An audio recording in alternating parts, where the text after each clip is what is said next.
Picture this. The year is 2028, somewhere on the edge of a crater that has not seen darkness in millions of years. A rocket the size of a 20-story building tips over onto its side. Slowly, carefully, like a giant being laid down to rest. But this is not the end of that rocket's journey. This is the beginning. Because Elon Musk is about to do something on the moon that nobody has ever attempted before.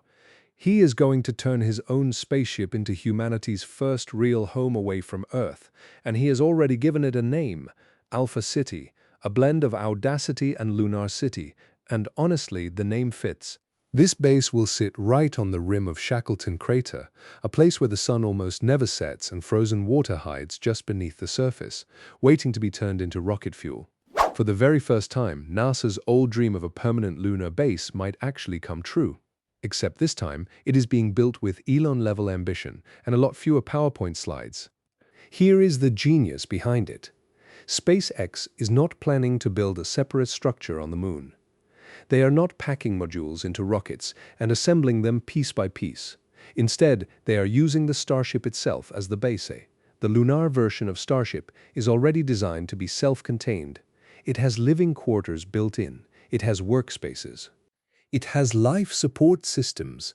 Everything an astronaut needs is already inside that metal tube the moment it touches down, and the math behind this idea is brutal in the best way possible. Think about the International Space Station, around $150 billion to put together. Now think about Skylab back in the 1970s. NASA basically took a leftover piece of the Saturn V rocket and turned it into a working space station for a tiny fraction of that cost. SpaceX is taking that same scrappy mindset and scaling it up to the moon. The lunar Starship looks almost too clean for a spacecraft. Sleek white paint, probably for both marketing and heat control. No wings, no heat shield. Because here is the part most people miss. These ships are never coming back to Earth. They are meant to stay up there forever. Not as floating space junk, but as something useful. A home, a workshop, a landmark. Inside, Starship already gives you about 1,000 cubic meters of pressurized space. That is huge compared to anything else humans have ever flown. But SpaceX wants more. Once the ship lands, the plan is to convert its massive fuel tanks into extra living space. That adds another 1,400 cubic meters, more than double the original room. Suddenly, you have a place where astronauts can actually live, work, and run experiments without ever launching a separate habitat. And here is the kicker that makes engineers laugh out loud. SpaceX is targeting launch costs under $10 million per flight. Do the math. That makes this the cheapest livable space per cubic meter in human history. Now, the process of turning a Starship into a moon base starts with something that sounds completely insane. The first time you hear it, you tip it over. Yes, you literally lay the biggest rocket ever built down on its side. And before you call this idea crazy, listen to the reason behind it. When Starship lands standing up, most of the inside is just empty fuel tanks. Only the top portion is actually usable. But the moment you lay it horizontally, the whole 50-meter long, 9-meter wide hole becomes useful space. It is like moving out of a cramped apartment and into a long open studio with a view of the Earth. But how do you gently tip over a 100-ton spaceship without smashing it into the ground? You start at the top. Engineers attach heavy cables to Starship's nosy. Then a couple of massive lunar rovers slowly drive away, pulling the ship down like a giant lever. The moon helps a little here. Gravity up there is only 1/6 of what we feel on Earth, so the ship weighs much less.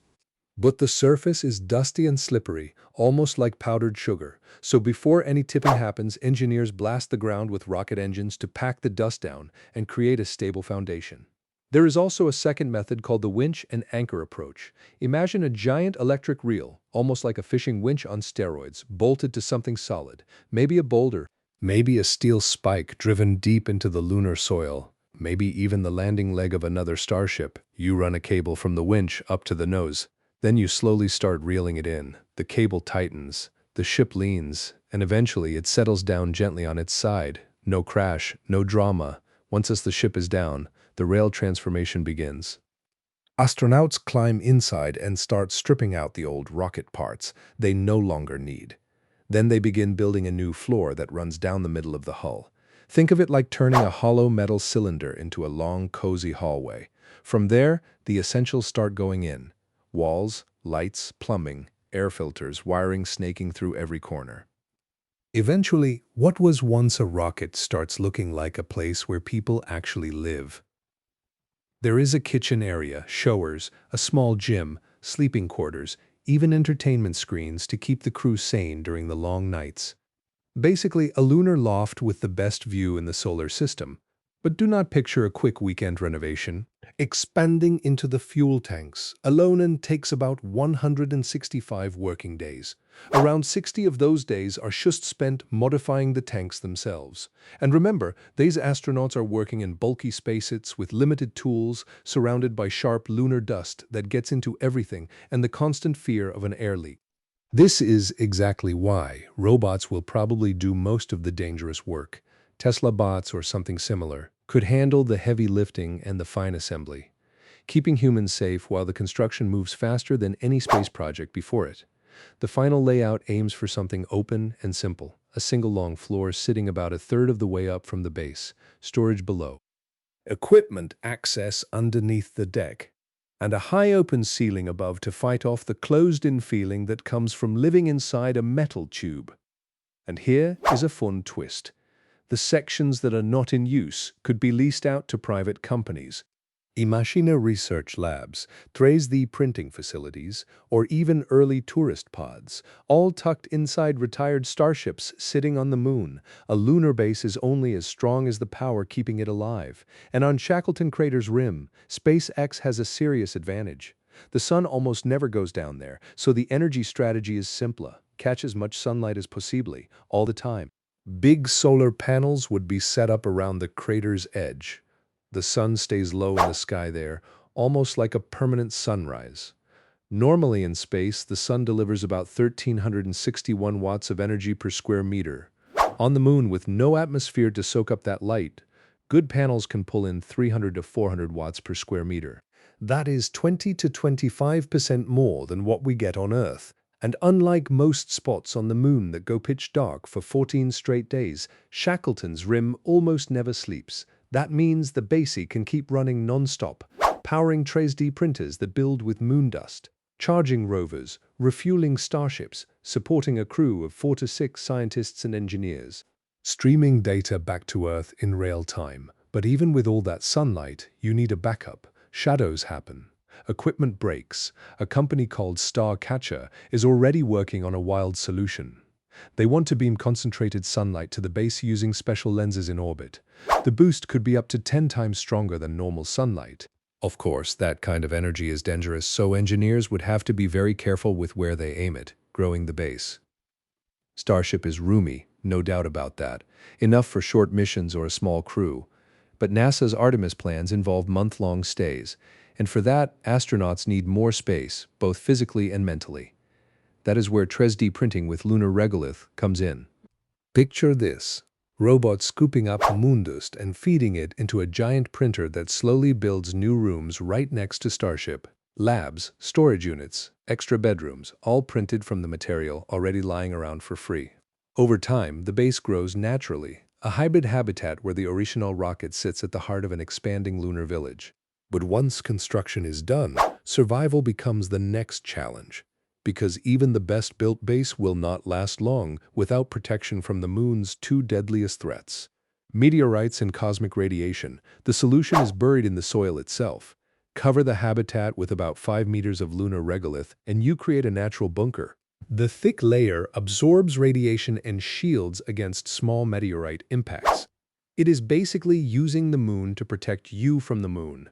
To pull this off, astronauts and robots would use something like a telescoping lunar crane.